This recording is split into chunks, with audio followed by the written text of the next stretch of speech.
Ladies and gentlemen, now we will start the second lecture of the control phase.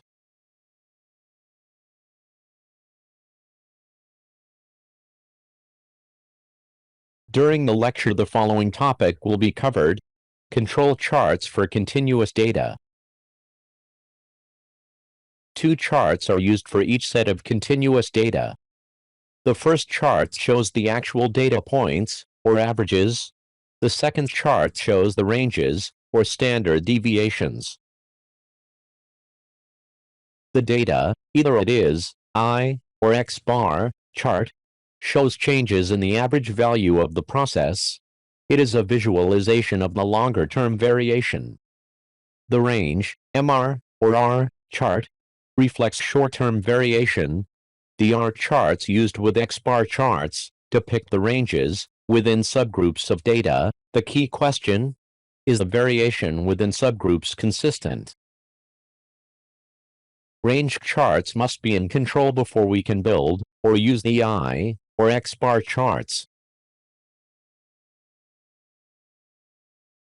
The X bar and R chart is used with a sampling plan to monitor repetitive processes. Subgroup sizes range from 3 to 9 items. Frequently, practitioners will choose subgroups of 5. The X bar chart will highlight changes to the average between subgroups or process accuracy.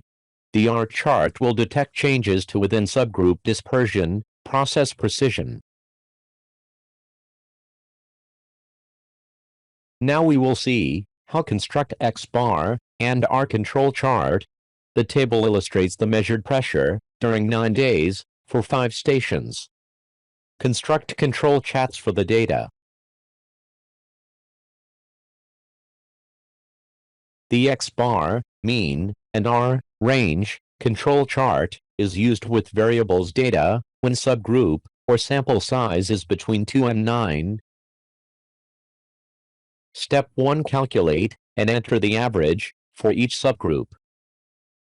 Step 2. Calculate and enter the range for each subgroup. Range is equals to largest value in each subgroup minus smallest value. Step 3. Calculate the grand mean of the subgroup's average, the center line for the upper plot. Step 4. Calculate the average of the subgroup ranges. The average of all subgroups becomes the center line for the lower plotting area.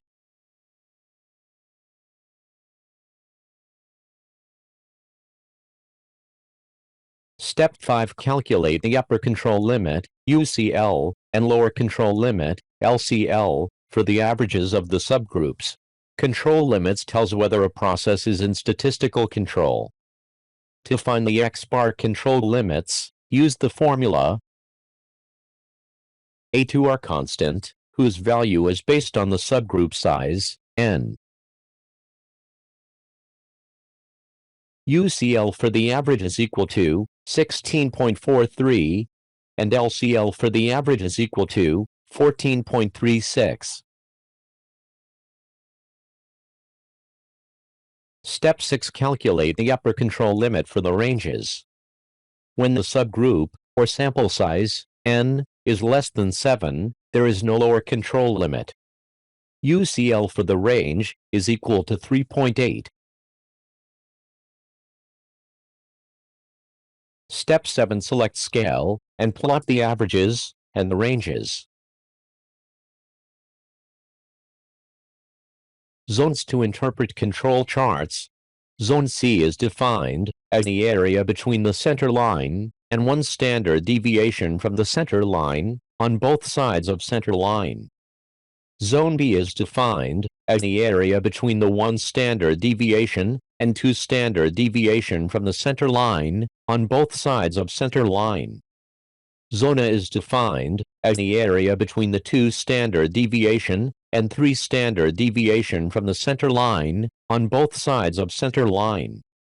Process stability reflected in relatively constant variation in control charts. Whenever a single point falls outside the 3 sigma control limits, a lack of control is indicated.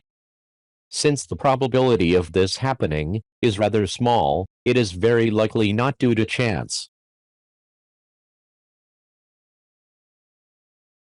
Whenever at least 6 points in a row, steadily increasing or decreasing, it's a lack of control. Detects a trend or drift in the process mean. Whenever at least 2 out of 3 successive values fall on the same side of the center line and more than 2 sigma units away from the center line in zone A or beyond, it's a lack of control. Note that the third point can be on any side of the center line. Detects a shift in the process average or increase in the standard deviation.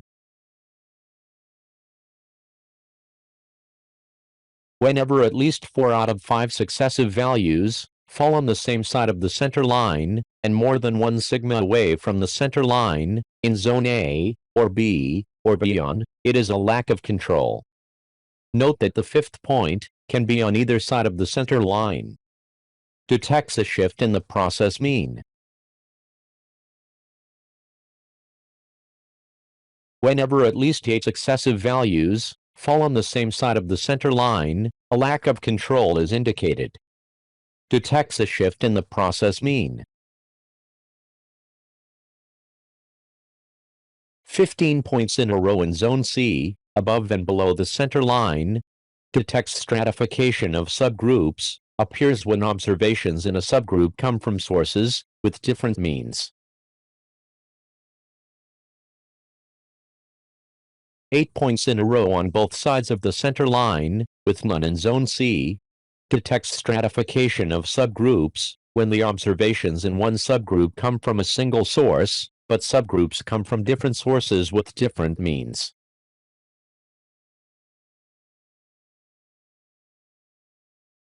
Individual X and moving range, XMR, control charts to assess both variables and attribute data. XMR charts reflect data that do not form subgroups with more than one measurement. Use this type of control chart if, for example, a process repeats itself infrequently or it appears to operate differently at different times. The only condition that needs to be checked before using the XMR control chart is that the average count per sample is greater than 1. To construct XMR control chart, Step 1. Determine the data to be collected. Step 2. Collect and enter the individual measurements. Enter the individual measurements in time sequence on the line labeled individual X in the data collection section of the control chart. Step 3. Calculate the moving ranges between successive data entries, the absolute number of X of I plus 1 minus X of I. Step 4. Calculate the overall average of the individual data points. It will be the center line. While K is the number of subgroups of 1. Step 5. Calculate the average of the moving ranges. It is the center line for the lower plotting area. We will divide by K minus 1. Step 6. Calculate the upper and lower control limits for the individual X values. The constant of 2.66 has been determined depending on the single subgroup. Step 7. Calculate the upper control limit for the ranges. This calculation will compute the upper control limit for the lower plotting area. There is no lower control limit. Step 8. Select scale and plot the two control charts. Analyze your XMR control chart for inflated control limits. When neither of the following conditions exists, the control limits are said to be inflated and must be recalculated. Any point above the upper control limit of moving range, 2/3 or more of the data points are below average of moving range. In our example, 2/3 of 16 data points is more than 10 data points. In our case, we have 9 points. Recalculate control chart. Use the following recalculation formulas in case of inflated chart. Please note that the multiplying constant with the moving range have been changed. Apply the 4 rules discussed in X bar and R charts. However, apply them only to the upper plotting area graph. Rule for interpreting the MR portion of XMR control charts. Rule 1 is the only rule used to assess signals of special causes in the lower plotting area graph. Therefore, you don't need to identify the zones on the moving range portion of an XMR chart. A team collected the variables data recorded in the table. What is the grand mean for the X-bar data? What is the average of the range values? Compute the values for the upper and lower control limits for both the upper and lower plotting areas. Plot the control chart. Are there any signals of special cause variation? If so, what rule did you apply to identify the signal? Please pause the lecture and solve the exercise. There is more than one measurement within each subgroup. So, we will use X bar and R control chart. Grand mean is equal to 4.52, while average of R equal to 4.38, UCL of X is equal to 7.71, and LCL equal to 1.33, UCL of R is equal to 10, and LCL equal to 0. After plotting the charts, it is clear that there are no signal for special cause of variation in this example.